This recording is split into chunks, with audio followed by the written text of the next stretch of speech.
Voters have been forced to evacuate several polling stations after multiple bomb threats were called in New Jersey, largely affecting Democrat areas. Now, right now we've got elections happening in New York and New Jersey, and it is particularly contentious, obviously, considering the multiple bomb threats. We do have the quick report from Fox News as this just came in an hour or so ago. I want to play this for you as we're being told now the bomb threats, they're hoaxes, likely intending to disrupt the electoral process. And I got to say, countries shouldn't function this way. And you know my thoughts on the matter, but first, let me give you the breaking news. Fox News alert. Right now, bomb threats forcing voters out of at least 2 polling places in New Jersey as residents across the state cast ballots for their next governor. And Mark Meredith is live in Montclair, New Jersey with the latest. Mark, what's going on? I do believe, and we'll play this, I will play more. I believe it's more than 2 at this point. Pix 11 says authorities in New Jersey investigated multiple bomb threats at voting locations throughout the state. Threats were made to several polling locations in New Jersey, all of which were deemed not credible. Law enforcement investigated threats made to polling places in Bergen, Essex, Mercer, Middlesex, Monmouth, Ocean, and Passaic counties. 7, said State Attorney General Matthew J. Platkin.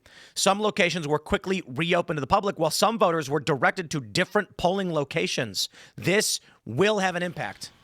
Ainsley, Lawrence, and Brian, good morning, friends. The polls have been open throughout New Jersey since about 6 a.m. Since then, a handful of bomb threats have been called in to a number of polling places across the Garden State. We know in Mercer County, as well as where we have seen in Passaic. It's unclear exactly how many of these polling places have been impacted, but because the polls were open, since they've been open since 6, a number of people who may have been in line or getting ready to go vote had to move off-site to other voting locations, at least temporarily. We've been at this elementary school here, not too far from where some of these threats were called earlier, because this is where the Democratic gubernatorial nominee is going to be voting. Mikey Sherrill should be voting here around 9 a.m. I just spoke to her campaign. They are aware of the situation impacting some of these polling places. The candidate is likely to address this when she gaggles with reporters in the 9 a.m. hour. All an indication, though, again, that there is a lot of people very curious what will happen here in New Jersey. The spotlight has been on this race nationally, and we have seen this before in other elections. But these potential threats, whether or not it's going to have a widespread impact on turnout, it's unclear. More than 1 million people cast their ballots ahead of Election Day. There was early voting, mail-in balloting as well. Where we are also, I've seen at least one police officer who was outside the polling place earlier. Unclear if it was related because the candidate was going to be here or if they were just checking things out. A Fox News So alert. we also, I'm going to pull in the polls for the New Jersey race. Chitterelli versus Sherrill. And Sherrill's up 3.3 in aggregate in the polling. So this is, it looks like just about within the margin of error. And Chitterelli could actually win this in New Jersey. But, you know, they're saying these bomb threats may not have a major impact. It already did. It already did. If it turns out that Chitterelli does win this, you know the Democrats are going to argue that it was the threat of terrorism that prevented Mickey Sherrill from winning. Now, it's possible that is the case. 7 different polling locations. I don't think will give you mass numbers, considering the short amount of time that they were shut down over these bomb threats. But this could be hundreds of votes. I'm not trying to downplay it. I think with this amount of time, the amount of people going to these polling locations and only 7, we're looking at maybe a couple hundred votes that could be impacted. If this race does come down to the wire, you know they are going to say that this is because of the bomb threats. I got to be honest, even if Chitterelli wins handily, the narrative from the left is going to be that bomb threats terrified people, so they avoided voting that day. And it was predominantly blue areas. In fact, I'm already seeing liberal personalities saying, guys, go and vote. Don't get stopped by the bomb threats. But what? How are we having bomb threats right now? It's not the first time we've seen it. But I predicted this. You know, I said on X, I got to start trading on these prediction markets because of how often I get these things right. But they don't often have... They don't have these kind of prediction markets. Bomb threat on Election Day, yes or no? No, it's just more like who's going to win.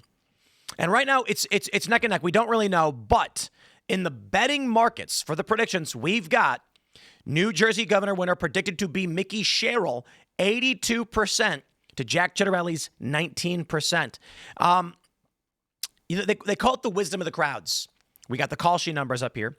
Wisdom of the crowds, they call it, because people are betting Mickey Sherrill's going to win, and they're putting their money on the line. These are people are looking at the polls, and it's interesting because she's only up 3 points in aggregate. That's it. But that 3 points may be a large enough lead where most people think she will win, skewing the market in this way. Now, they don't call it betting, but it's betting, basically. The way these prediction markets work is that if you buy shares of Yes, you can, in 3 months, like let's say they got markets for who's going to be the next president. So let's say you bet J.D. Vance. 6 months from now, he goes from 30% to 50%. You can sell those shares with a profit, even though the contracts are not complete, because you're trading on events. So the point is, people are betting money that Mickey Sherrill's going to win, but many of these people may actually cash out before the results come in. So take that with a grain of salt. Now, Eric Doherty says there was just a bomb threat at New Jersey polling places. A handful of bomb threats have been called in multiple places. Election day is redder than all forms of voting, FYI. Everyone must vote. Do not let it deter you. Vote Jack Ciattarelli. We've got this video from Billy Prempe of the bomb threat reported at the Patterson polling place. He says where he's currently there. Check this out. Look at this response. Wow. This is crazy. Absolutely insane. Now, it's not just right now. Let me see if I can pull up the New York races. For those that are following the news, Donald Trump has endorsed Cuomo. I kid you not. Hold on. I got to get the New York Times in here. This is absolutely hilarious. Check this out from the New York Times. And let's talk about what we might actually see right now in New York. Trump endorses Cuomo for New York City for mayor on the eve of the election. The president wrote that if Zohran Mamdani were to win, it would be highly unlikely that the city would receive federal funding beyond a bare minimum. I do not think it's a foregone conclusion that Zohran Mamdani wins. I do not believe it is a foregone conclusion that Mickey Sherrill wins. Every single person right now, if you are in New Jersey, if you are a voter, you must go vote. If you are in New York, you must go and vote. And Elon Musk, I think it's Elon, let me pull this one up, is suggesting that it is rigged in New York. And the reason why, let me pull up this, I think he's got this ballot right here. Here we go. Check this out. I'm going to pull this in.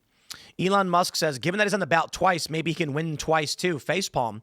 Zohran Mamdani listed twice on the ballot for the NYC mayoral race. But that is actually fairly common. Many of these people, it says that's because he's nominated by both the Democratic and working families, just like Sliwa, who was nominated by the Republican, and Protect Animals. I call shenanigans. Shenanigans. Elon Musk says, the New York City ballot form is a scam. No ID is required. Other mayoral candidates appear twice. Cuomo's name is last on the bottom right. I looked at this and I was just like, I can't even find Cuomo on here. Oh, there he is. Tiny little itty bitty. Let's pull this image up. So take a look. Explain to you guys how the game is rigged and has always been rigged, and it's intentional. You've got a Democrat in A and Republican in B. And that's Zohran Kwame Mamdani. And then in the B slot, right next to it, is Curtis A. Sliwa. The Conservative Party is Irene Estrada. Working Families is Zohran Kwame Mamdani. Protect Animals is Curtis Sliwa. And then you've got Safe and Affordable, Eric Adams. Under J, you have Jim Walden for Integrity. Fight and Deliver, you have Andrew Cuomo. And for Quality of Life Party, you have Joseph Hernandez.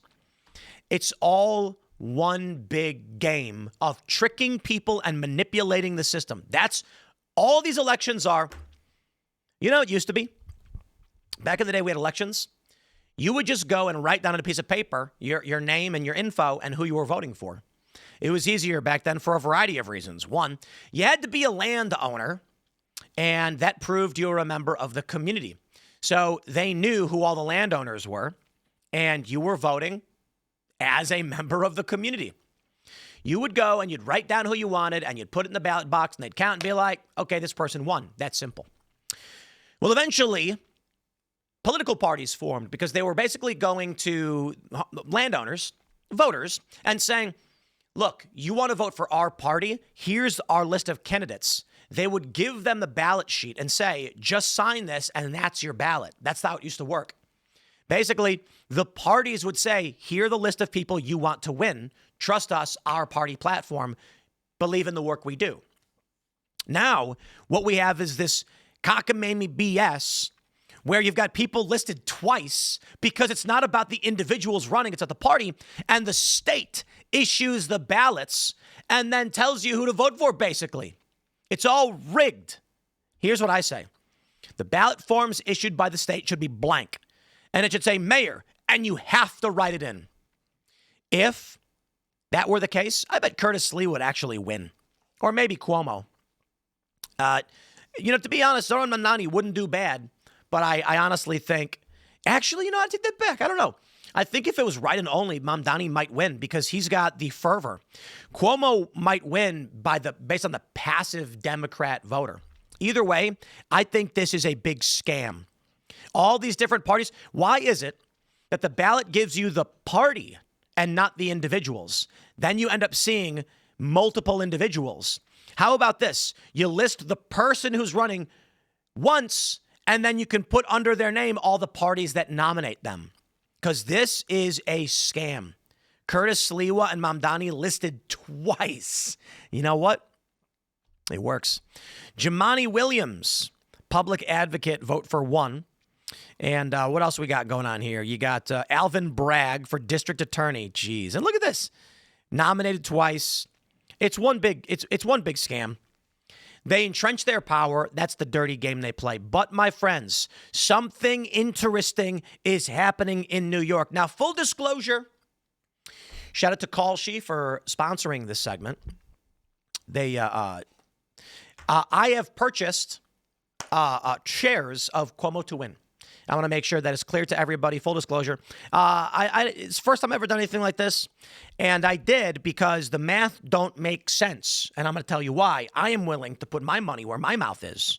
But I am not telling you what to do whatsoever. I just want to have that disclosure as I go on to explain all of this. Right now, the New York City mayor election has Zoran Mamdani 90% to Cuomo's 11%, which is confusing because that's more than 100%. But sure. And then Curtis Sliwa won, giving us 102%. Anyway, Zoran Mamdani at 90% seems to be heavily skewed. Now, I will admit, I believe Zoran Mamdani has the edge to win. And it will be a surprise to me if Cuomo actually turns this around. But my view on this, based on the data, I looked at that 11% and I said, that is not correct. Cuomo having 11% to win is not correct. It may be 25, it may be 30, but 11% is too low. People are too confident because of the media and the left propaganda machine that Mamdani is going to win. Again, I still believe Mamdani has a massive edge, but take a look at this data from Kalshi. In New York City, let's take all the Kalshi traders, who we call, again, the wisdom of the crowd. Anybody not from New York, you're gone. What do New Yorkers think? Cuomo's winning. And that's part of why I said these numbers don't make sense. So I put a couple $100. I put $400 down on Cuomo. If Cuomo wins, I will get $5,200 in the completed contract. It's not betting. So they say. I am not encouraging anybody to do that either. But I looked at this and I said, in New York City, inside the city, the wisdom of the crowd suggests Cuomo is going to win, or at least has an edge, by nearly 10%. Now, that's crazy. Why is that people outside of the city think Mamdani is going to win? National media attention. But people in New York, they think Cuomo's going to win. At least a small edge. Call, she says, the headline odds make Mamdani look unstoppable in the New York City mayoral race, but the call sheet trading data tells a more complicated story. Inside New York City, more traders are bullish on Cuomo than Mamdani. Overall, New York State, Cuomo leads 11%. Wow, what? The majority of Mamdani support is from out-of-staters. 58% of out-of-staters are trading on Mamdani to win compared to Cuomo's 33%. The rest of New York also favors Cuomo. So New York State favors Cuomo. New York City favors Cuomo.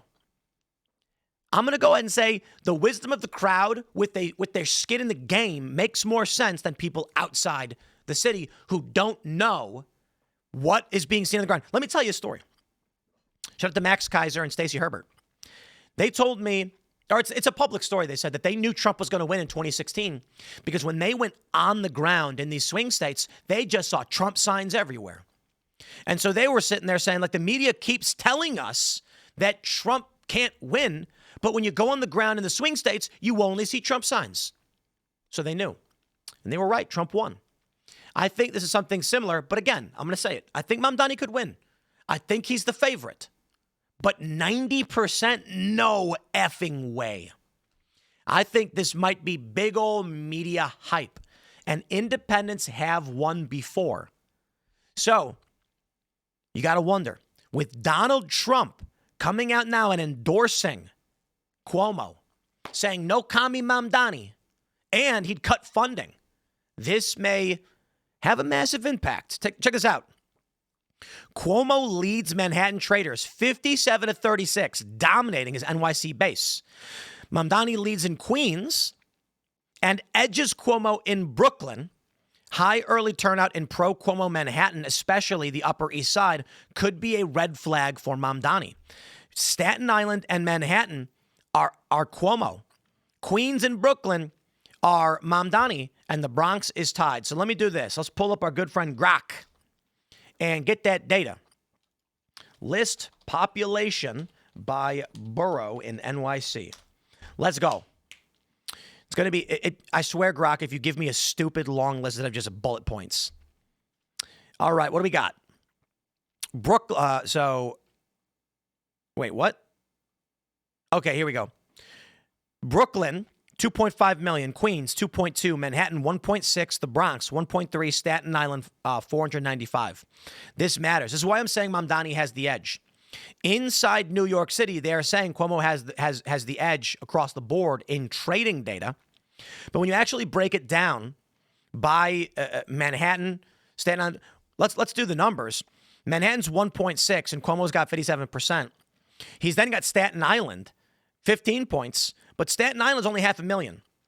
In Queens, you've got 2.2 million, and he's got the edge. And in Brooklyn, with 46%, he's got the edge, and Brooklyn is 2.5. So we can say maybe he's at like 1.3 in Brooklyn million, you know, if we're just extrapolating. Let me do this. Real time. All right, let's see. Let's pull up these numbers very easily. Let's go MH equals 36%. SI equals 27%. Then we're going to do, typing this in real time. Staten Island goes 27%. We're going to go Queens equals 54%. Brooklyn, 46%. And the Bronx 36%. Calculate total population based on these numbers. All right, now our friend's going to pull up based on those. Wait, what? It's percentages, you stupid moron. All right, let's see. So our total population size is, wait, what? What is it doing? Oh, okay. We're gonna fix Grok. Come on, stop being so dumb. There we go. Try again. To calculate the total New York population based on the given percentage of residents in each borough. Oh, the thing is so dumb. I'm asking it about the percentage of each borough, and it's too stupid to realize it. All right, here we go. Wait, what? Oh, heavens me. This thing is so stupid. Let's try this one more time. I know this is kind of a waste of time, but I really want to get it. Okay, total population. Let's see. Calculate total population based on these percentages of each borough. Let's see if it's smart enough to do this. Wow, Grok, you're really dumb. Using the given percentages of each borough, a share of the city's total population. There we go. Wait, what? This is the stupidest thing imaginable. It's like, wait a minute, this makes no sense. The total addition equals more than 100%. Is it really this stupid? Wow, I'm kind of getting mad. It's taking so long. It's holy crap. Those are, calculate the percentage of each borough. Okay. Calculate the total population of each borough based on the percent of given, then add them up. Yikes. Grok, you're letting me down. Holy crap, it can't do it. Wow, this is remarkable. It's so dumb, it can't do it. Let me try this. You effing retard. I gave you the percent of population for just the boroughs each after you listed the total populations. This is fun, right? Arguing with AI. I really want to get these numbers, though, because I want to calculate whether or not Cuomo has the edge or does not. Holy crap. This is the stupid. It's too dumb. It's too stupid. Oh, holy crap. Okay, well, we're going to... I can't believe how stupid Grok is. I'm really, really pissed off. Anyway, let's do this. We'll wrap this up, and then I'll come get the numbers and come back to it later. You got this from Polymarket. A bunch of whales are betting on Cuomo to win, suggesting they know something we don't. Well, I'm not no whale, but I put my bet down, my trade, I would call it, on Cuomo, because I think these numbers don't add up properly. Now we're going to see the big picture in the long run. Bomb threats, scary stuff. Grok, you failed. That's really embarrassing. No matter how many times I tried to explain, based on the percentage of the population of each of these boroughs, add them up together, it was too stupid to do it. So, wow. Wow. Smash the like button, my friend. Stay tuned. More to come. You can follow me on X and Instagram at Timcast, and we'll see you all in the next segment.